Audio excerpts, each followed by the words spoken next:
jour, une nouvelle semaine qui s'offre à nous. On peut dire que notre optimisme et notre détermination seront donc mises à jour en ce jour. Au risque de me répéter, mesdames et messieurs, vous êtes dans votre quotidienne. Nous sommes heureux. Cela va se sentir tout de suite avec le public parce que vous le savez, à 12h GMT, partout dans le monde, on est tous. Ouais. Qu'est-ce que ça ressemble parfois à un marathon? N'est-ce pas, Jessica Bamba? Bah, c'est la bonne humeur ici. On ne sent pas le lundi, voilà. Lundi ressemble ici au vendredi, un peu quand même, parce qu'on ne s'ennuie jamais. Voilà, c'est toujours un renouvellement, n'est-ce pas, Jessica? Et aujourd'hui, dans C'est Midi, dans le club C'est Midi, de quoi est-ce qu'on va parler?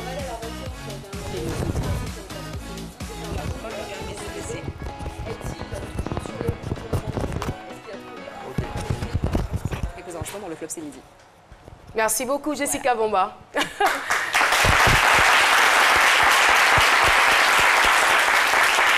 Et voilà, il y a des jours comme ça, il paraît que le micro de Jessica ne passait pas du tout. Alors, le temps que tout cela soit réglé, Marie-Paul Adjé, vous allez bien? Vous avez passé un bon week-end? Très, très bon week-end. D'accord. Alors, aujourd'hui, actualité de mode, il n'y aura pas de défilé, mais je vais donner pas mal d'informations sur ce qui s'est passé dans la mode la semaine passée. Ça va à son niveau? Oui, c'est bon. Jessica, on peut lui passer la parole? Ouais. Alors, Jess, on vous redonne la parole. Donc alors on va à la rencontre d'un jeune Ivoirien qui était passé sur le plateau de C'est Midi en 2014, nous raconter sa petite expérience de grouilleur. Aujourd'hui, a-t-il trouvé un nouveau boulot? A-t-il enfin un emploi? Eh bien la réponse, ce sera dans quelques instants. Merci beaucoup, voilà. Jessica Bamba. Et Dr Philo ne nous a pas encore rejoint sur le plateau. On l'attend. C'est justement la raison pour laquelle le public est là étonné. Voilà, il arrive avec sa chaise.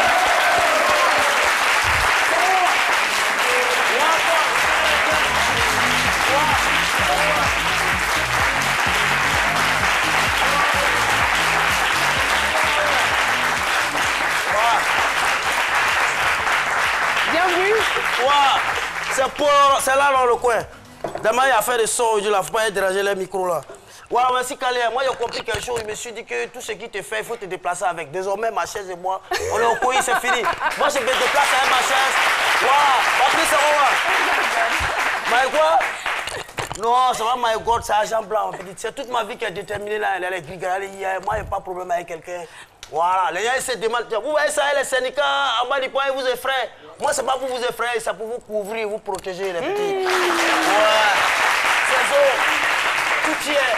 Voilà, c'est ce que j'ai compris dans la vie. J'adore votre haut, hein. Il est super joli. C'est ça. Le haut. Le haut, ouais, c'est ça même. Pas très dans la vie, il y a des bas, il y a des hauts. Voilà, c'est toute la vie même qui est déterminée là, comme ça. Voilà, tout est là.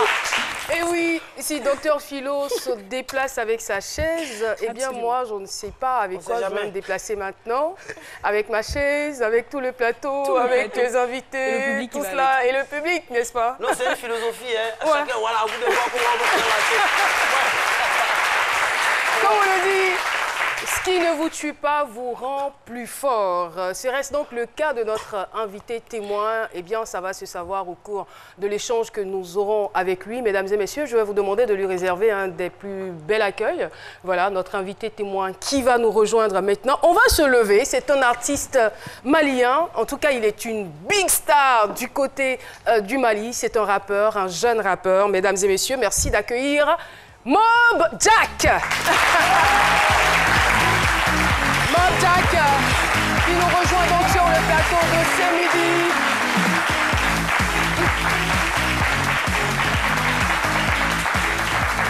Non, wow. Il nous vient quand même de très loin. Il n'est pas ici à Abidjan, il est venu du Mali. Et les applaudissements. Attends là. Alors Mob Jack, salut. Est-ce que très rapidement, vous pouvez nous faire un flow qui va enjailler le public? Je sens que ça va les mettre d'aplomb ce matin.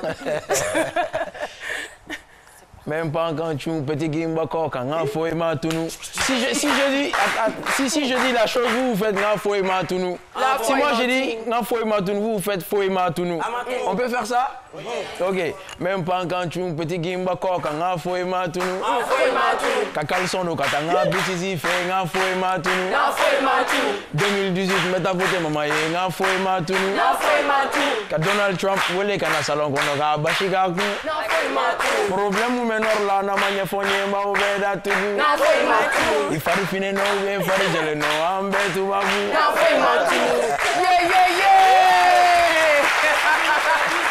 Merci beaucoup, merci infiniment.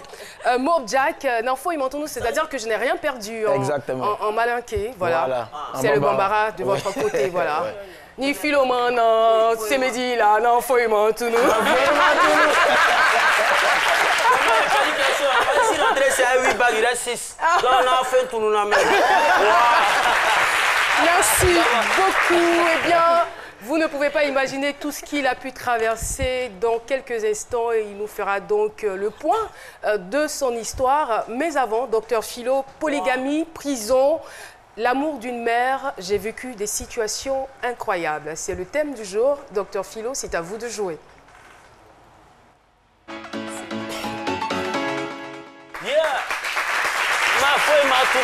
Ouais, quand on voit le thème, on dit qu'il a traversé des situations incroyables, prison, polygamie. Mon frère, il y a fou et Matounou vraiment. Parce que si j'étais perdu là même, là, tu n'allais pas vous retrouver ici. C'est pour vous dire que vous avez... Oui, l'Afrique, on parle de situations incroyables, c'est des talents incroyables. C'est pas forcément être torcochonniste, puis être incroyable. Non, l'incroyable du talent même se situe aussi dans l'abnégation, le courage. C'est ce que je vous dis. Prison, polygamie, amour, ça fait PPA. Ça veut dire que vous avez tout. Dans PPA, là, il y a PA. Mon frère, tu es comme un PA. Quand ça s'en va là, ça n'arrivait pas en arrière, il est en train d'avancer. C'est ce que je veux dire. Parce qu'il y a des gens qui sortent de la prison aujourd'hui, quand vous les voyez, ils sont moins, ils sont en train de... Tiens, on veut... Oh, moi, c'est qui t'a encore... Il faut me là quelque chose. Mais quand tu le vois là, voilà. C'est ça. L'abnégation, c'est le courage. Et tout est dans le thème. Vous sortez d'une polygamie. On connaît en Afrique. Tout ce que je vais vous dire là, si c'est faux là, dites que c'est faux. Nous sommes en direct. Hein? Quand on dit la polygamie c'est un foyer, il y a plusieurs femmes là-dedans. Et puis c'est chaud dedans. Les vivants là, ils sont là comme ça, chacun veut prendre la place. Et vous êtes un moro choc comme la polygamie, vrai ou faux? Vrai. Ah, moi il m'a pas. Hein. Voilà, vous êtes chaud comme la polygamie, vous revenez de la prison, en prison, tout le monde est innocent là-bas. Quand vous allez la chaleur, mon vieux moi ici innocent, tout le gars. C'est pas pour les faire chaud en Afrique, hein. C'est tout ça là, la chaleur de la polygamie et la chaleur de toutes ces vociférations de la prison. C'est tout ça qui fait que l'Afrique, il fait chaud en Afrique. Et vous, hein, on dit mon truc avec... Non, laisse, il y a un levé. Mets ta main tout. Voilà. Juste le collier noir. Hein, ouais, c'est toute la vie même. Voilà. Donc c'est pour vous dire que vous êtes très très courageux et vous représentez, si vous incarnez sur toute la chaleur africaine de par votre abnégation, de par votre courage. Parce que l'Afrique, c'est la chaleur. Et toute cette chaleur que vous avez surmontée pour être là aujourd'hui, c'est ce qui fait que... Est-ce que vous avez essayé une fois? Parce que quand on est quelqu'un qui est chaud, généralement, ceux qui vont à l'immigration clandestine, souvent ils vont dans l'eau, non? C'est pas ils fuient la chaleur africaine pour aller se mettre dans l'eau et vous refusez ça, vous restez dans toute cette chaleur. Vrai ou faux? Vrai. Et sachez tout simplement que moi, quand je croise quelqu'un, je n'ai jamais besoin de demander ses origines. Mais je m'interroge chaque fois sur votre vie, votre personnalité, votre courage, votre abnégation. Et sachez tout simplement que dans le mot courage, il y a la rage. Et vous avez la rage de vaincre. Je voudrais vous saluer pour ce courage. Parce que c'est pas évident que vous sortez de cette situation. Avec tout le sérieux qui va avec, merci beaucoup. Moi, elle raconte connerie dans la chronique. Personne. Elle dit ça. Personne. Elle dit, moi qui raconte connerie là-bas. Elle a le courage, il y a la rage. Elle connaît ça bien. Merci beaucoup, docteur Philo. Avez-vous déjà vécu une succession de difficultés dans une même période? Voici donc la question qui a constitué notre micro-trottoir. Écoutons ces éléments de réponse. Difficulté, c'était lors d'une compétition. Bon, avant la compétition, j'étais malade et après la compétition, ça n'a pas marché, donc j'ai perdu vie. Oui, j'ai déjà vécu une situation de difficulté pendant une même période parce que j'ai perdu ma grande soeur, je devais passer un concours et ça n'a pas marché. Oui, j'ai déjà vécu une situation de difficulté dans une même période. Déjà, il me rappelle bien, c'était en 2012, lorsque je devais faire le BPC avec la la mention, mais ça n'a pas marché au fait. Donc il y a eu des problèmes, il y avait un problème financier aussi. Donc il y avait des difficultés au fait pour pouvoir étudier, pour pouvoir me concentrer aux études. Et là, il a fallu que ma mère me conseille bien. Moi, j'étais en studio d'enregistrement. Étant en studio d'enregistrement pour l'un de mes albums, le producteur a bloqué l'album. Et ça fait près de 2 ans que ça sort. Dans la même période, j'ai perdu ma mère. Dans la même période, je me marie. Je finis de me marier où il doit faire la réception de mon mariage. L'homme de Dieu en question qui a célébré le mariage me dit non. Pourquoi c'est pas au sein de l'église que je fais ma réception comme les autres et je fais ma réception ailleurs? Je préfère le nom. Bon, ça s'est tellement accumulé, je ne savais où mettre la tête. Merci beaucoup. Nous avons reconnu l'artiste Germain Kuiper dans ce micro-trottoir. Eh bien, nous allons poursuivre cette émission. Polygamie, prison, l'amour d'une mère. J'ai vécu des situations incroyables. Je rappelle que c'est le thème du jour et en compagnie, bien sûr, de Mob Jack, qui est à l'état civil Diara Jacob Yakuba Salia. Bienvenue. Comment on dit bienvenue en Bambara? Il dansait. Ouais, il dansait. Il dansait ou quoi encore? Il y a un autre synonyme?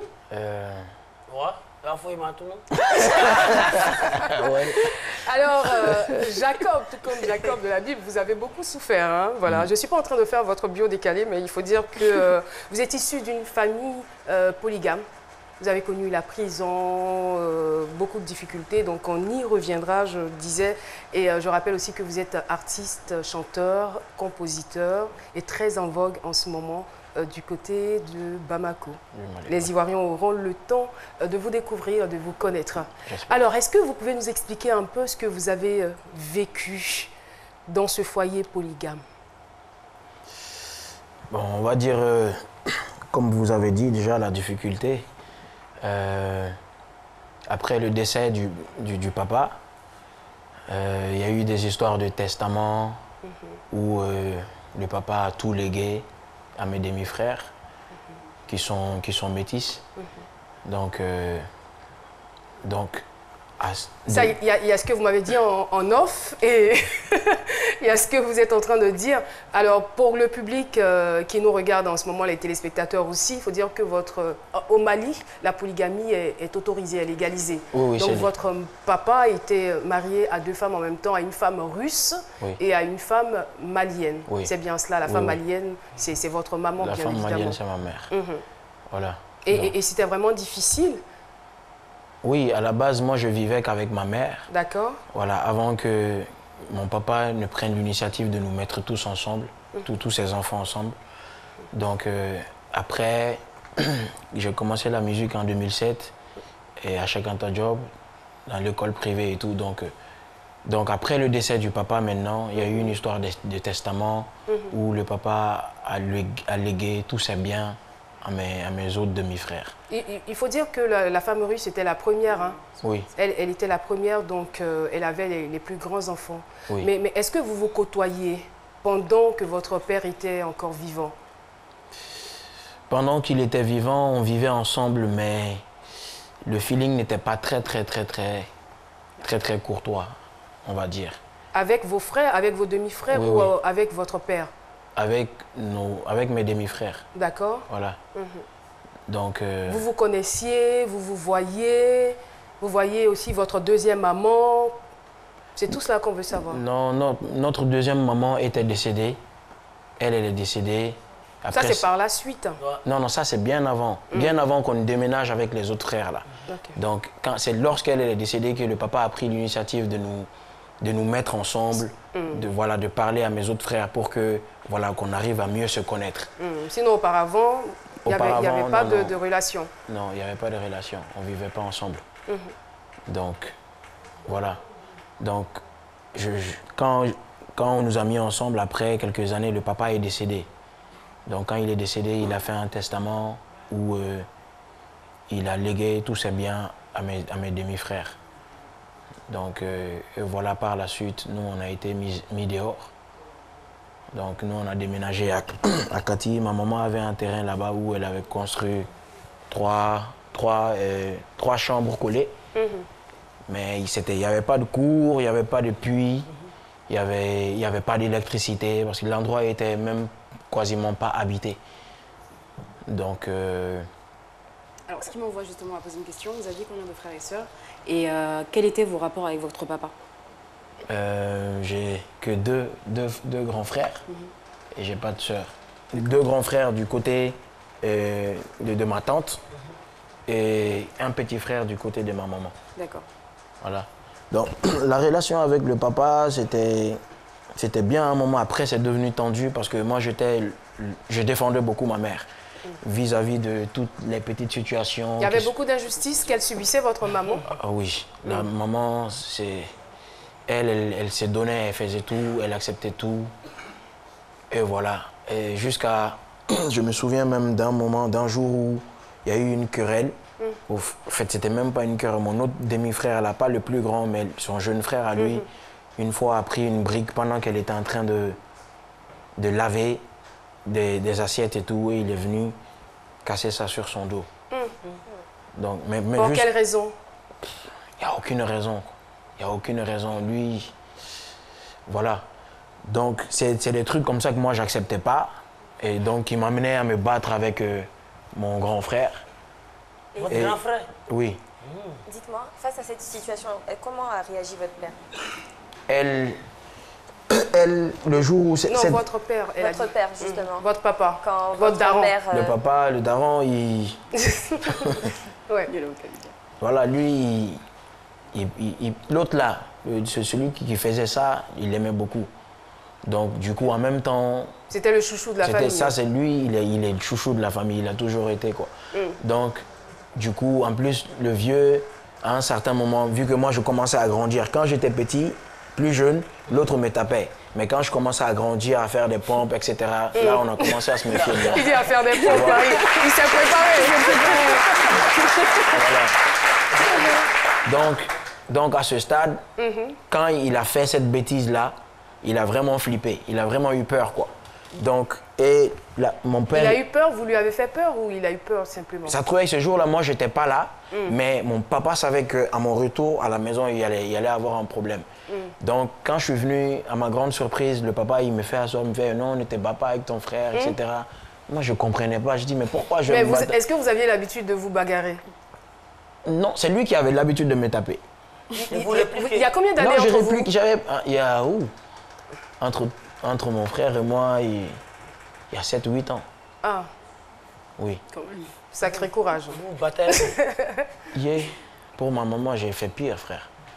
Pour ma maman, j'ai fait pire. Donc quand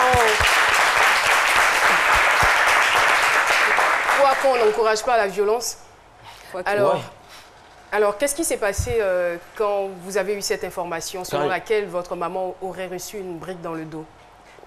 Quand je suis venu, d'abord, je ne savais pas ce qui se passait. Le papa m'a appelé dans le salon, il m'a fait « Ne te bats pas avec ton frère, etc. » J'ai dit « Mais pourquoi je vais me battre avec mon frère? Je ne sais pas ce qui se passe. Moi, il ne m'a rien fait. Pourquoi je vais me battre avec lui comme ça ?» Après, il a appelé quelques vieux du quartier qui sont venus. Après, maintenant, la maman m'a expliqué l'histoire. J'ai dit « Ah non, ça ne peut pas se passer comme ça. » Donc, mais après, la maman aussi me mettait la pression pour ne pas faire ça, quoi. Pour ne pas me battre avec mon frère. Il me dit que... Voilà, de laisser, etc., etc. Bon, cette histoire n'a pas... Bon, c'est entre parenthèses, juste pour vous expliquer quel genre d'injustice elle subissait. Même les plantes, même après c'est-à-dire qu'on nous ait demandé de quitter la maison, ma maman, elle continuait à arroser les plantes qui étaient dans la cour. Parce qu'il faut dire que mon papa, il avait un quart d'hectare de maison. Ah, donc il avait beaucoup de moyens. Il avait les moyens de s'occuper de deux familles en même temps. Oui, il était ingénieur de bâtiment et docteur en chimie. Donc il avait un demi-hectare de maison construite avec plein de trucs dedans, avec des terrains de basket, des terrains de ping-pong. Cependant, voilà. Votre maman, elle était délaissée. Voilà, donc même les plantes, je vais en venir au fait...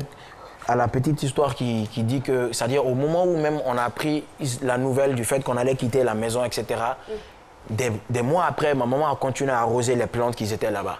Moi, je suis venu une fois, je lui ai dit, mais maman, qu'est-ce que tu fais? Pourquoi tu as arrosé des plantes qui, voilà quoi, qui nous serviront à rien du tout?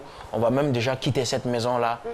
Elle dit, oui, mais que les plantes n'ont rien fait, tu vois. Qu'elle va faire, qu'elle fait ce qu'elle a à faire. Voilà, donc veut dire que vous avez été victime d'injustice puisque votre maman était délaissée. Donc je suppose que vous êtes en train de nous dire aussi que vous étiez autant délaissé que votre maman. Et il va s'en suivre que votre père arrive à décéder. Et après le décès de votre papa, vous êtes chassés tous les deux de la maison. Donc vous rejoignez tous les trois, oui, avec mon petit frère. Voilà, donc vous êtes chassés tous les trois de la maison et vous allez vous retrouver dans des situations on ne peut plus précaires, c'est bien cela. Ouais. Alors, ce que je voudrais savoir, la prison. En 2015, vous allez en prison, pour quelles raisons? En 2015, tout ça c'est pour la maman encore toujours. Parce que quand on a déménagé à Kati, on était, comme vous avez expliqué tout à l'heure et tout, on était dans une situation vraiment difficile. Notre maison n'était même pas entourée. Il n'y avait même pas de cours, il n'y avait pas de puits, il n'y avait pas d'électricité. Pour quelqu'un qui vient de quitter une maison avec tout ce qu'il faut, à ça quoi. Donc du coup, il a fallu réellement se battre jour et nuit. Je vais aller répondre directement à votre question pour ne pas tourner autour du sujet. Donc cette histoire de prison est survenue à cause d'une histoire de clash. Parce que dans le rap malien, les artistes s'affrontaient en clash. Toi, tu me dis quelque chose qui me vexe, moi, je te dis quelque chose qui te vexe, vice-versa. Donc, mais il y a un groupe qui allait à l'extrême, qui allait jusqu'à insulter les mamans des gens, pères des gens, pères et mères. Dans la chanson? Oui, dans la chanson, frère. Donc, où des insultes vraiment où on ne peut même pas... Voilà, pour un garçon quand même qui tient à ses parents, qui connaît la souffrance qu'a vécue sa mère pour lui, il ne peut pas accepter des injures pareilles. Donc, et j'ai même eu un ami aussi qui a été injurié pareillement, jusqu'à ce qu'à un moment, lui-même, il s'est dit qu'il allait même arrêter la musique. Parce que c'est pas pour ça qu'il a fait la musique, quoi. Donc... C'est pas parce qu'on est star ou on est un personnage connu que tout le monde doit vous insulter. Ouais. Non, mais attends, et aller jusqu'à insulter les parents, ils ont quoi à voir dans cela? Ils remplissaient les stades avec ça. Parce que quand tu insultes, dans un clash entre toi et moi, par exemple, si moi j'arrivais à prendre le dessus sur toi, peu importe les moyens, moi ça allait me permettre d'avoir plus de fans et d'aller remplir un stade de 15 000 places. 15 000 places fois 1000 francs, ça fait des millions. Les gens font beaucoup de choses pour l'argent. Donc il arrivait que, voilà, il y a un artiste et tout qui a eu à insulter ma maman une fois. J'ai dit j'allais réagir et la maman me dit non, laisse tomber, si c'est pour moi, laisse tomber. Elle est très pacifique. Voilà. Elle est très passive, votre maman. Voilà. Une deuxième fois encore. Et ça va se répéter. Voilà. Une deuxième fois encore, il a répété. Une année après encore, il a répété une troisième fois. J'ai dit là, je peux pas. D'accord, je peux pas. Comment est-ce qu'il a réagi? Eh bien, on le saura juste après la pub. Yo, what up, my people? Ivory Coast, Abidjan. I will be live on the 16th of December at the Abidjan by Night Festival. Make sure you come out. It's going to be at the Palais de la Culture. See you guys there soon. Cause my guys call me Cristiano, Mr. Ronaldo, I'm on Nintendo. Move, no limit. Et voilà, on est donc de retour sur le plateau de C'est Midi, toujours avec le même sourire. Eh bien, nous sommes en compagnie de Jacob. J'aime bien vous appeler Jacob. Jacob qui est donc Mob Jack, artiste malien. Alors, il nous parlait donc de son histoire. Eh bien, il est né issu d'une famille polygame. Il a vécu donc les affres de la polygamie, toutes les conséquences que vous pouvez imaginer. Eh bien, il a entamé une carrière musicale et malheureusement, les difficultés l'ont poursuivi encore là-bas. Donc, sa mère, qu'il aime beaucoup, va se faire insulter à 3 reprises par un artiste. Alors, comment est-ce que vous avez réagi? C'est là qu'on s'était laissé.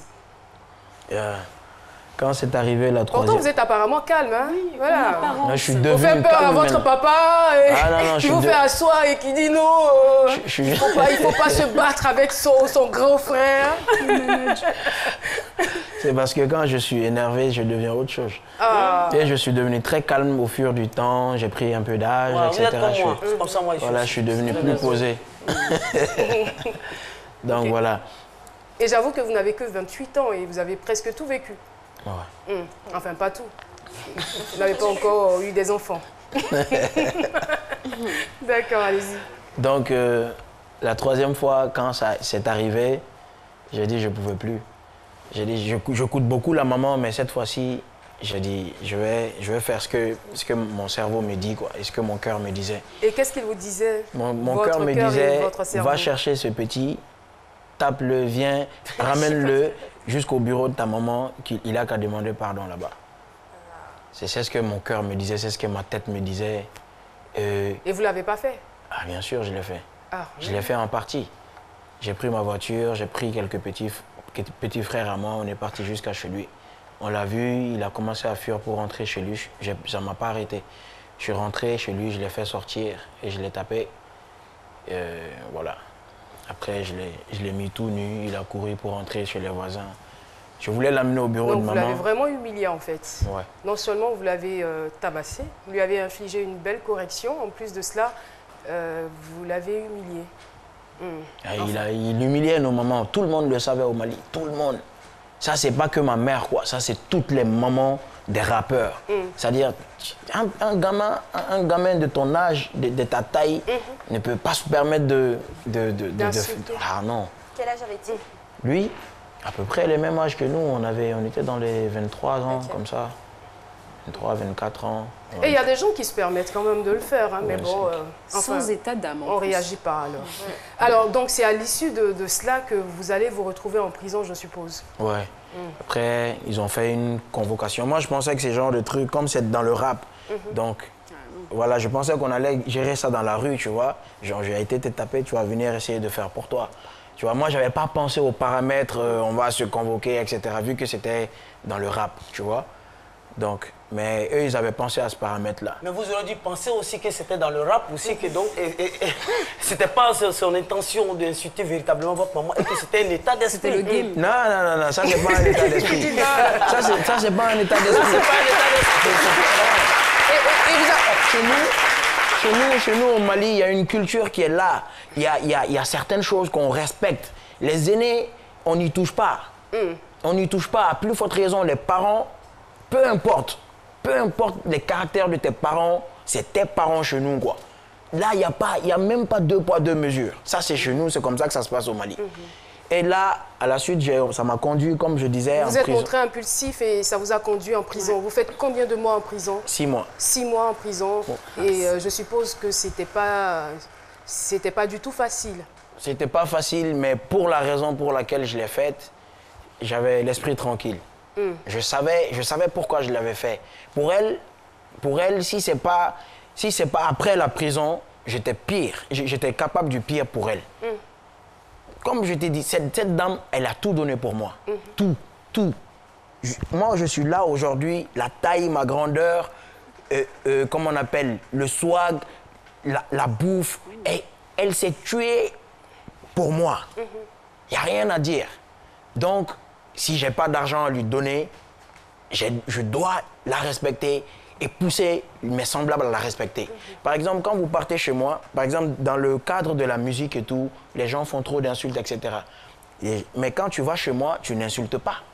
Parce que moi, si tu viens me trouver à la maison, j'insulte. Normal, tu vas insulter. Mais si tu viens me voir correct, tu vas te comporter correctement. Ça, c'est clair. Voilà, c'est toujours comme ça. Et il faut dire aussi qu'après ça, après votre sortie de prison, vous avez quand même réussi à refaire votre vie. Et même avant ça, pendant que vous étiez en prison, il y a eu beaucoup de bruit, il y a des mouvements, des associations qui se sont levées pour dire non, pour demander à ce qu'on vous libère, tout cela. Donc vous avez reçu quand même beaucoup de soutien de la part de vos fans et de différentes associations. Mais là, vous sortez de prison et vous arrivez aujourd'hui à vous reconstruire. Moi, je veux bien savoir comment, parce qu'aujourd'hui, tout Bamako sait que vous avez des biens, vous avez, je crois, un immeuble, tout cela.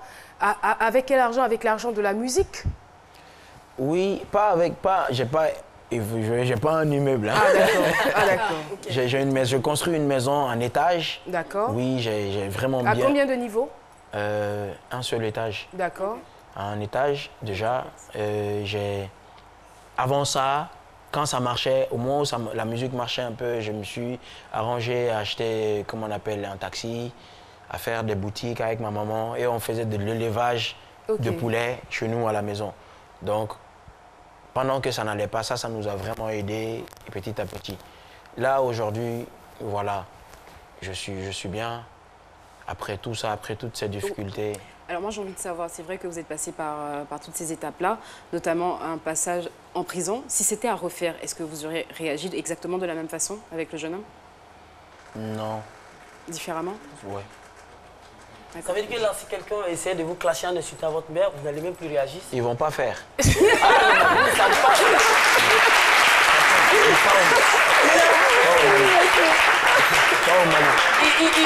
êtes sûr, ils vont pas le faire parce qu'ils s'attendent à votre réaction. Ça c'est comme c'est comme tu sais la boisson est sucrée quoi. Tu sais, les gens savent que ça de Mob Jack, il faut pas toucher à ça. Mob Jack, il ne faut pas toucher, ne touche pas. Mob Jack ne touche pas à sa famille, ne touche surtout pas à sa maman. Merci beaucoup. Eh bien, nous sommes pratiquement à la fin donc, de cet échange. Et le sage Cassie est avec nous. Je vais vous demander de l'applaudir très, très, très, très fort. Sage Cassie qu'on retrouve tout de suite.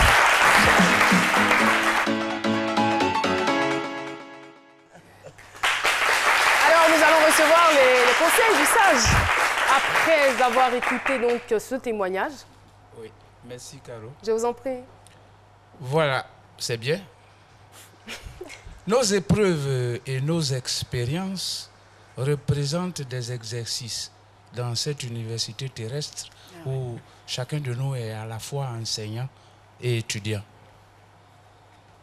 Des années qui passent ne peuvent nous développer et nous assagir que si ces années sont chargées d'épreuves assez pénibles. La nature ne fait rien au hasard. Regardez par exemple les oiseaux que vous voyez. Ils ont les pattes couvertes d'un isolant électrique qui fait qu'ils peuvent s'asseoir sur les câbles haute tension sans danger. Remerciez vos problèmes. C'est pour ça que vous êtes épanouis et assagis. Merci. Nos problèmes nous font grandir. Lorsque la réaction ne nous fait pas régresser, cette réaction nous amène à une compensation. Et là, c'est positif. Et vous êtes devenu épanoui, assez épanoui, et je vous vois assez sage. Félicitations. Merci, tonton. Merci beaucoup, le sage Cassie. Et merci à Mob Jack, en tout cas, d'être passé sur le plateau de ce midi. On a été très, très heureux d'échanger avec vous. Et voilà, donc nous allons vous dire au revoir et passer à une autre étape de cette émission. Eh bien, Jessica Bamba, qui va encore dans son élément nous confirmer qu'avec les épreuves, soit les épreuves nous rendent vulnérables ou permettent à notre potentialité ou à certaines forces d'exploser. Tout à fait. Absolument. Merci beaucoup, Jessica, qu'on retrouve dans cet élément.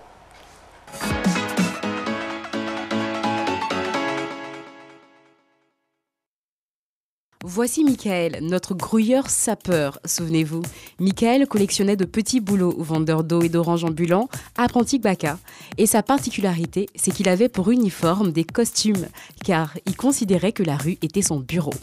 3 ans après son passage à ces midis, Michael a enfin trouvé du travail. Il est chauffeur de taxi, mais son style vestimentaire, quant à lui, reste le même. Nous l'avons rencontré pour en savoir un peu plus. Depuis, j'ai eu à passer à l'émission Ce Midi depuis le 18 novembre 2014 jusqu'à aujourd'hui. Je bénis Dieu parce que beaucoup d'hommes m'ont vu et beaucoup d'hommes apprécient ce que je suis en train de faire.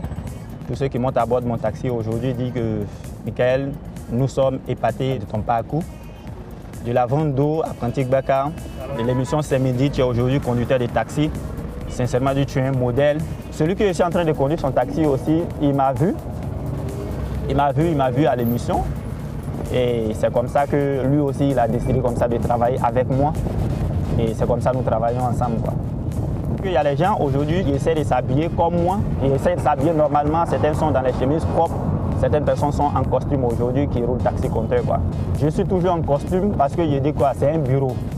Là où tu exerces quoi que ce soit pour avoir ton pain, c'est ton bureau. Donc quand tu es en train de venir, il faudrait que tu te mets bien. Je te mets propre pour venir. Il y a quelques-uns de mes frères qui continuent de traîner les pas. C'est-à-dire ceux qui ont les diplômes aujourd'hui, qui attendent forcément le bureau, qui ne veulent pas sortir. J'ai dit non, il faudrait que je sois dans quelque chose qui est toujours, que tout le monde peut me voir à chaque fois. La télé ivoirienne m'a aidé à être un messager aujourd'hui. Parce que là où je suis aujourd'hui, et partout où je passe, les gens me voient et disent « Oh, voici Michael ». C'est l'aide de la télévision. J'ai un objectif à atteindre, c'est que je vais d'abord Je vais essayer de responsabiliser d'abord le milieu des transports, c'est-à-dire échanger avec des chauffeurs de taxi, des chauffeurs de Baka. Et c'est pourquoi je me force toujours à être dans ce milieu. Et par la grâce de Dieu, j'ai eu le permis aujourd'hui de conduire taxi. Je veux faire quelque chose de grand. Je veux être transporteur. Michael a des rêves plein la tête et semble très emballé par cette nouvelle aventure. Et nous lui souhaitons tout le bonheur du monde.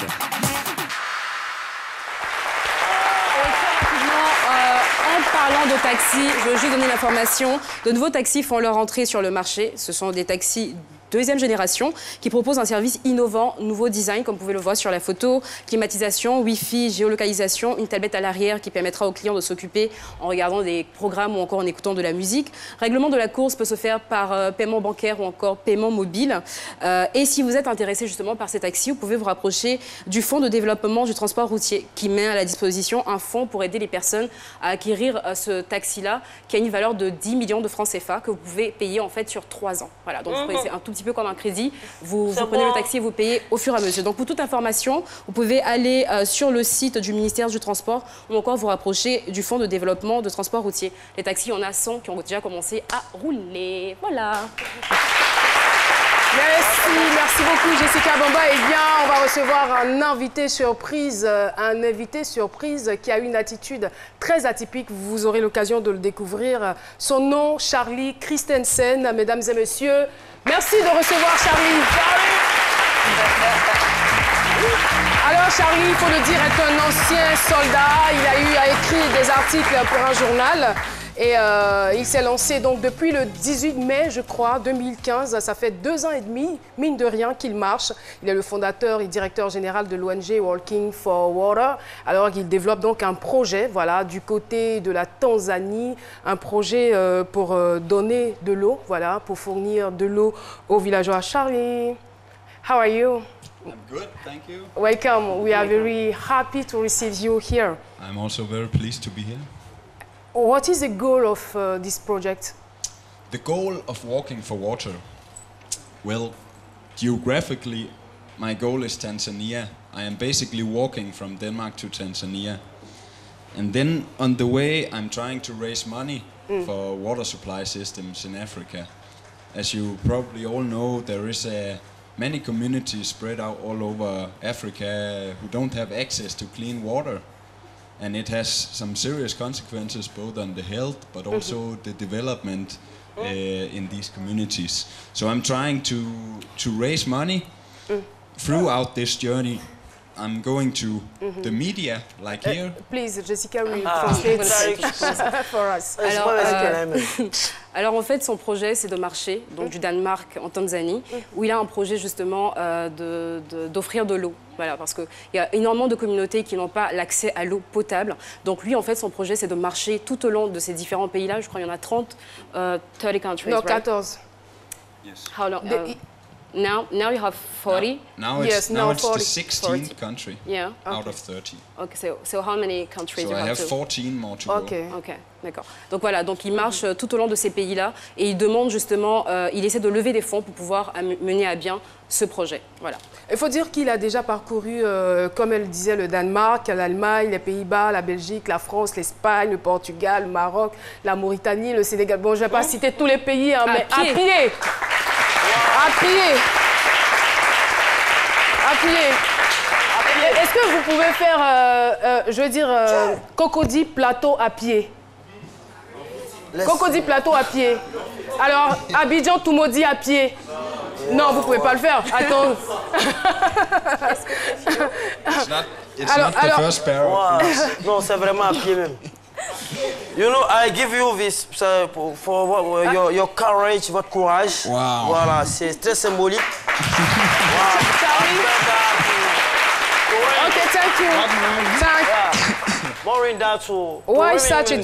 Why such a difficult journey on foot?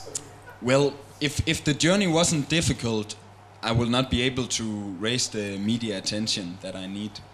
The idea is that the journey itself is spectacular enough to get in the media places like here. If I was taking a car, I would not sit here right now, right? Yeah, I'm going to translate. Alors, donc il dit, il y a eu des difficultés, mais si c'était pas aussi périlleux, il n'allait pas avoir l'attention des médias. Il ne serait pas là sur ce plateau. C'est justement la difficulté de ce, j'ai envie de dire, de ce pèlerinage-là qui attire l'attention des médias. Et c'est ce qui va lui permettre justement de lever plus de fonds pour réaliser son projet. If someone, some companies or some people want to make donation, for example, to support your project, how can they help you? They can go to the website www.walkingforwater.dk. And in the website you can see the various projects we are trying to collect money for, and read all the details about them, and then you can donate directly.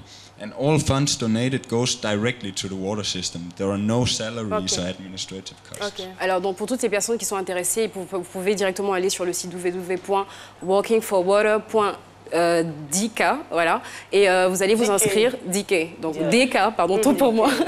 Donc vous allez vous inscrire, vous allez remplir un dossier, et tout ce que vous allez faire comme don va directement pour ce projet-là. Voilà. What is the next step? The next step is Ghana. Ghana, okay. I'm going tomorrow. I will leave Abidjan and start walking towards. You also want to make that project here in Abidjan, right? Yeah. I mean, in Côte d'Ivoire. The last week I have been up country together with a local NGO, International Cocoa Initiative. They have some projects going on in different communities. And we visited this community. Okay, don't have enough time, sorry. Yeah, enough time. Thank you.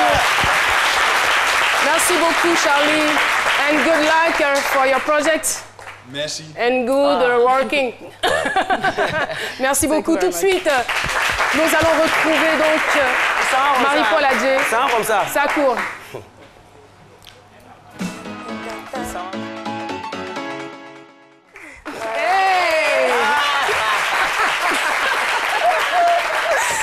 Alors, Caroline, le verdict est tombé hier. La Sud-Africaine Demi-Nell Peters succède à Iris et devient Miss Univers dimanche soir à Las Vegas. Pour continuer, Kendall Jenner, donc la petite des Kardashian, a la semaine dernière été élue le meilleur mannequin, le mannequin le mieux payé au monde par le magazine Forbes. Et Kendall a gagné la bagatelle de 22 millions de dollars, ce qui fait en francs CFA 12 milliards 210 millions. Moi, je veux dire que vraiment... En marchant, il y a les uns et puis il y a les autres. Pour continuer... Pour marcher, là. Pourtant, ce monsieur qui marche, qui fait des pays en pays, il a déjà pas ça. parcouru 18 000 km, je crois. 18 000 km à pied. Le monsieur là? L'invité? Oui. D'accord. Il est parti comme ça au Ghana, il est en route. Ce 25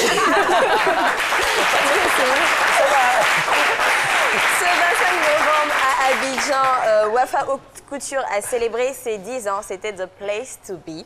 Et il y avait assez d'invités, donc les grands noms de la mode, strass et paillettes. Ce qu'il faut retenir de la styliste Wafa, c'est que c'est une femme dévouée, une amoureuse de la Côte d'Ivoire. Et ses tenues sont des mélanges, en fait, c'est un mélange de culture ivoiro et orientale. Pour continuer, très chers amis, la mode est en deuil, donc je vais arrêter de rire. La mode est en deuil parce qu'on a perdu un grand styliste qui ne vient pas de la Côte d'Ivoire mais des États-Unis.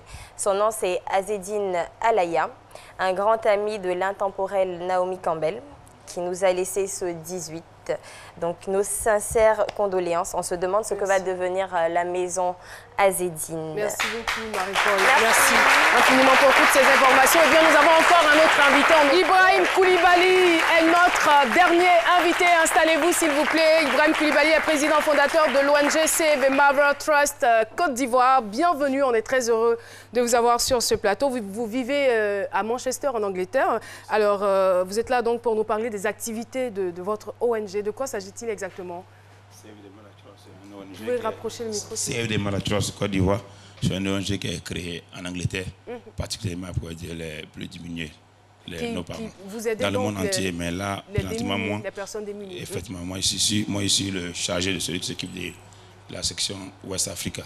Et qu'est-ce que vous avez déjà réalisé pour la Côte d'Ivoire? Nous avons réalisé beaucoup pour la Côte d'Ivoire. Je me demande si on pourra tout expliquer maintenant. 2 ou 3. Mais je vais expliquer plus. Parce que les bons projets qui sont très bien présentement pour les femmes veuves, nos mamans, à les apprendre à coudre, des trucs pour elle-même, là, comme ça, pour avoir un peu de sous, pour se prendre en charge. Donc, voici, c'est un projet qu'elle a. Et il y a le projet aussi, elle a construit des magasins, elle a fait des magasins, des conteneurs, et puis financer les fonds pour eux, pour qu'elles puissent se débrouiller, prendre les enfants et la famille en charge. Donc, les mamans sont à l'honneur.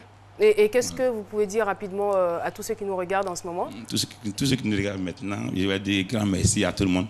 J'aimerais bientôt avoir le temps prochainement pour faire plus. Voici ce qu'on fait comme les lots pour tout le monde, comme on vient de le dire tout à l'heure, on est sur le terrain. Et vraiment, je dis à tout le monde merci d'être là aujourd'hui. Et puis vraiment, je compte sur les chacun d'entre nous pour apporter, pour faire plus de dons en Côte d'Ivoire ici. Merci infiniment et bravo pour tout ce que vous faites. Merci beaucoup d'aider les personnes démunies. C'est très important parce que tout le monde n'a pas les mêmes moyens. Il y en a qui en ont beaucoup et il y en a d'autres qui n'en ont pas du tout. Il faut évoluer dans un monde beaucoup plus solidaire.